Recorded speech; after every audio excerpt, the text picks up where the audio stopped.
Leo, welcome to your quarterly reading for October to December. I am Charlene. Lizette, whether you are new or returning, a massive thank you to you. Either way, I hope you click subscribe and become a part of our collective. I do realize these are a little bit behind, and I apologize for that. I was very ill, just recovering now, so your patience is greatly appreciated.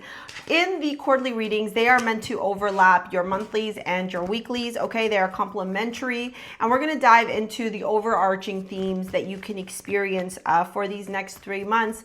We'll dive into love after. I've got oracles as well. So having said all that, let's talk about some of the astrology, okay? In October, we had the new moon in Libra and the full moon in Aries. In November, we are working through the Scorpio and Taurus energy. December, we do Sagittarius and Gemini. Those are the moon cycles, okay? Now, what is happening over the next 3 months is a accumulation with Pluto moving into Aquarius, okay? With Mercury stationing direct, all right? Mars being, in Cancer. We have Venus transiting through Scorpio and then Sagittarius. There's all this wonderful energy here of change, but you know, above that, it's like the wrapping up of a cycle. The best way I can explain it to you is if any of you race, okay, like you do marathons or half marathons, or, you know, you're into races like, you know, mud runner, or even like car races or anything that requires sheer will and determination, right? Discipline, perseverance. The end of this year for the whole collective, Leo, okay, and for you as well, is like the sheer determination, the sheer will, okay, will to succeed, the desire to move on, and to complete some sort of cycle here. And the reason for this is because on January 11th, we have the North Node moving into Pisces, and I'm going to do a whole video on that if you're part of the membership here. Pisces moving, us moving into the North Node in Pisces is going to make for a very compassionate, very empathetic, very spiritual and science-like society, where we're going to take, you know, the 3D health and the spiritual health and intertwine it together. And so all of us collectively are experiencing some form of upgrade that's going to lead us towards this new way of being.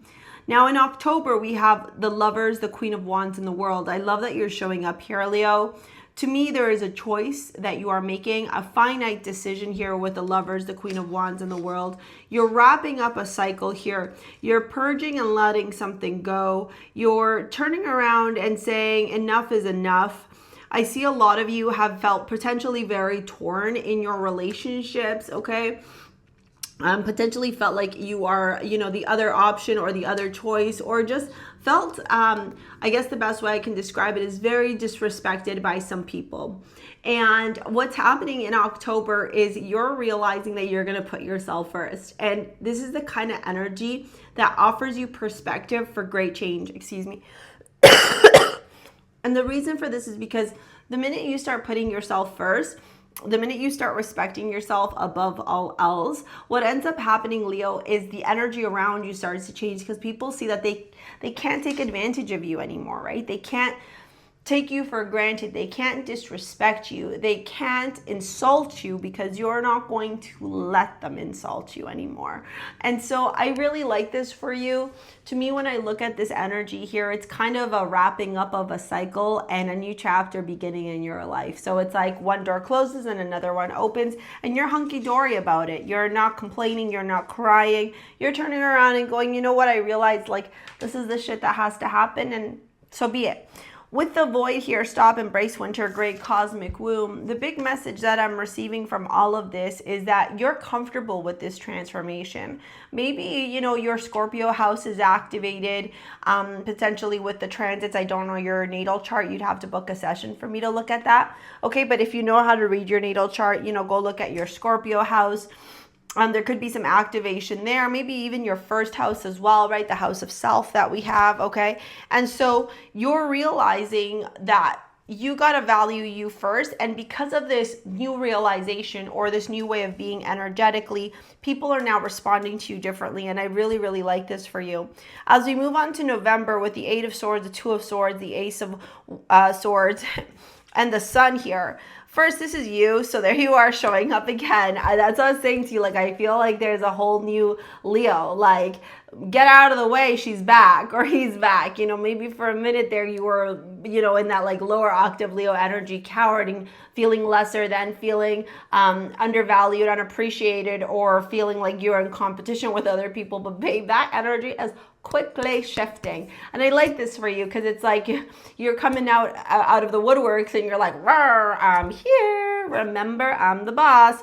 Now, mentally, you're going through a lot of mental upgrades, and I like this. A lot of you could be shifting your mindset, shifting your mental perspective, shifting the way that you think, the way that you operate, the stories you tell, your mental acumen, your mental capacity, your mental agility, the way that you relate to others. I think for a lot of you, you're no longer have the blinders on. You're seeing shit clear as day. And with that comes change. The minute you come out of the stuck energy and you protect, like you're done with this, like, I'm not paying attention, and you see things for what they are, Source is like, all right, there ain't no turning back from that, right? It's clear as day now. You're seeing things for what they are, not for what you wanted them to be.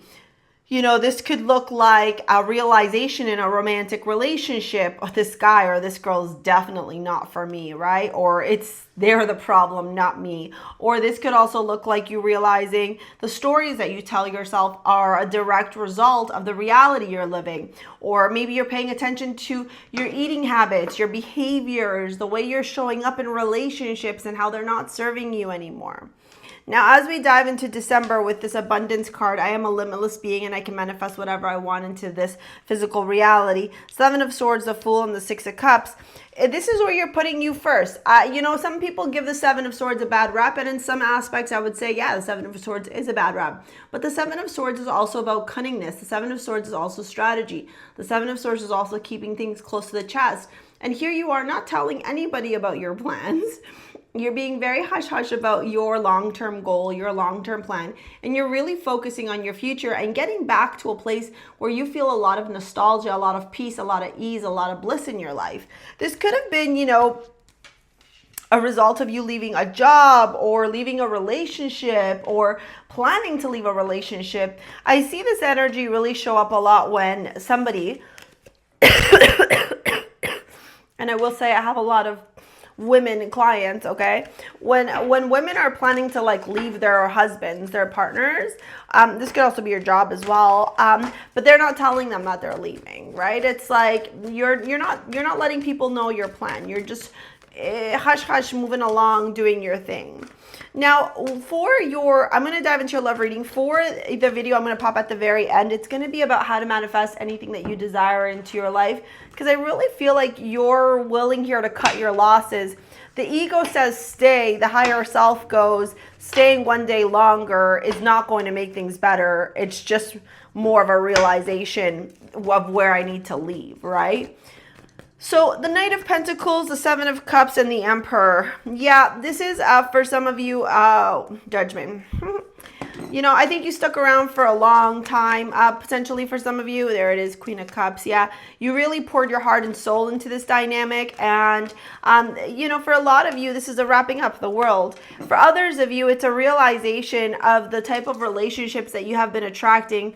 Yeah, look at that, the Stars, 10 of Wands, and the 7 of Cups, and how unsatisfied you are in your romantic life, in your relationships. And maybe this time around, what you're doing is going inward instead of going outward. So you're really focusing on you and your relationship with yourself versus you and your relationship with others. It's like you're realizing until that story changes internally, nothing's gonna change externally. And I really like this for you, Leo. Okay, I'm gonna pop this video here. Like I said, if you want to book a session, you want to get my help with anything that's going on in your life, take a look at the description box below. Thank you for your likes, your comments, your shares, your subscribes. We will see you later, alligators. Peace out. Bye.